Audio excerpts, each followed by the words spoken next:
On raconte qu'au cœur d'une forêt si dense qu'elle semble avaler la lumière, il existe un village où personne ne meurt, ni vieillesse, ni maladie, ni accident. Un endroit que les voyageurs, ceux qui ont survécu au chemin, appellent la terre des immortels. Mais aujourd'hui, je vais vous dire la vérité, une vérité que personne n'avait osé révéler. Tout commence avec un homme, Kuma, un chercheur de légende. Après 3 jours à traverser la forêt sacrée, il débouche sur un village silencieux, impeccablement propre comme figé dans le temps. Les habitants s'arrêtent et le fixent. Ils voient des hommes aux épaules larges, au regard vif, mais leurs mains tremblent comme celles de vieillards. Ils voient des femmes à la peau lisse, mais aux yeux chargés de siècles. Kuma ne comprend pas. Ils ont l'air jeunes, mais leurs yeux racontent une histoire vieille de plusieurs vies.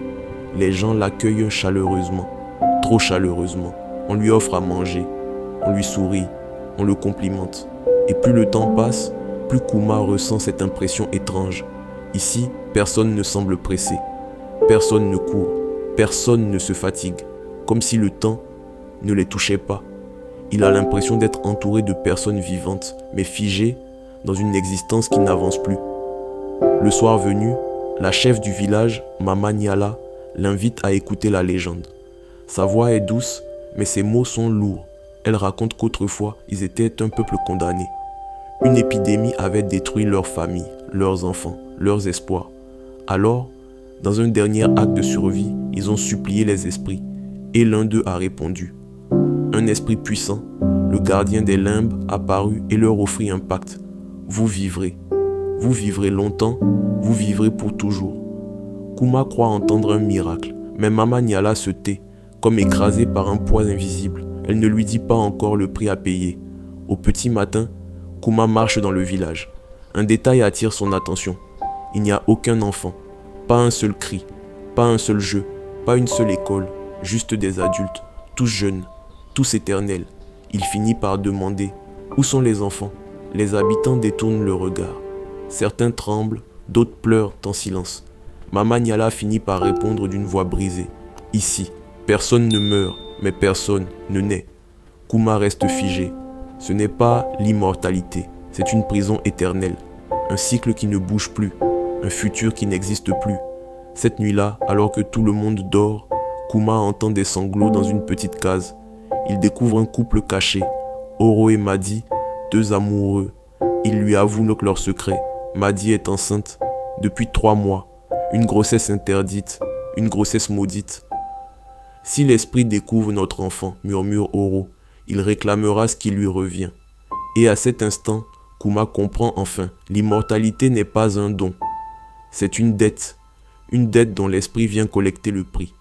Cette nuit-là, le vent se lève, le ciel devient rouge. Les arbres se courbent comme s'ils priaient. Une voix résonne. Ni homme, ni femme, ni vivante, ni morte. Vous avez brisé le pacte. Le gardien des limbes apparaît, immense, fait d'ombre, de poussière et d'os. Les habitants tombent à genoux, terrorisés.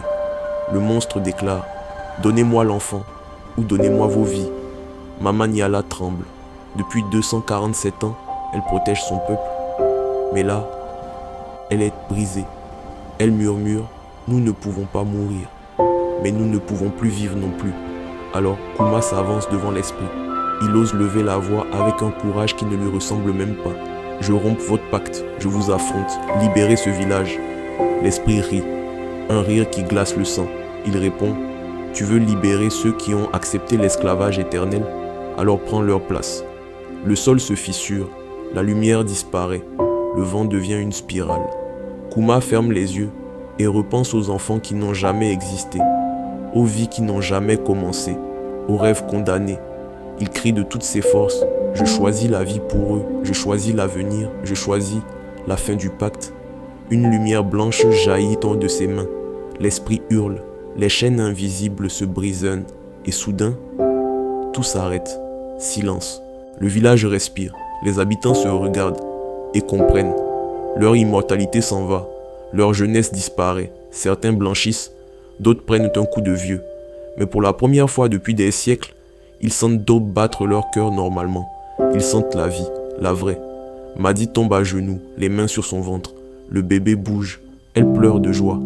Quelques mois plus tard, Un cri retentit dans le village, un cri pur, un cri nouveau, un cri que personne n'avait entendu depuis 247 ans. Un enfant vient de naître.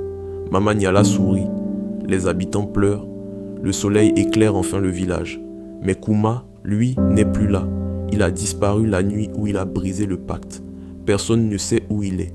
Certains disent qu'il erre maintenant entre le monde des vivants et celui des esprits, gardien éternel des pactes brisés.